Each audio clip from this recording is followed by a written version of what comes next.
Tonus è il miglior negozio di calzature moda comoda. Qui troverete il più vasto assortimento di calzature Fratelli Tomasi. Eleganza e comodità, perché camminare è vivere.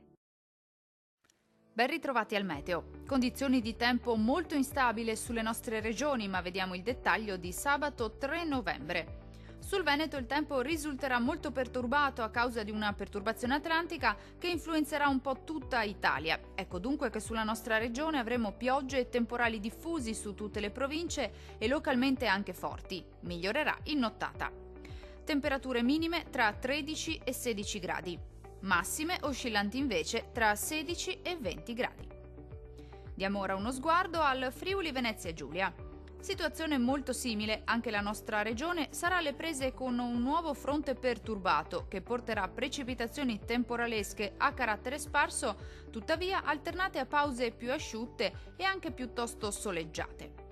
Vediamo anche le temperature, le minime saranno comprese tra 14 e 16 gradi, le massime invece oscilleranno tra i 19 e i 22 gradi circa.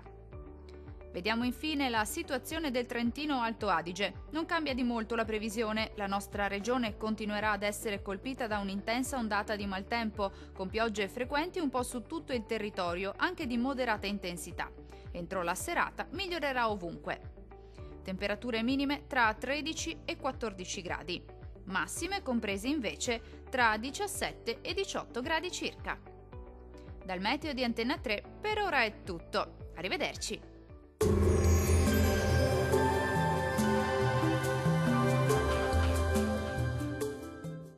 Tonus è il miglior negozio di calzature moda comoda. Qui troverete il più vasto assortimento di calzature Fratelli Tomasi, eleganza e comodità, perché camminare è vivere.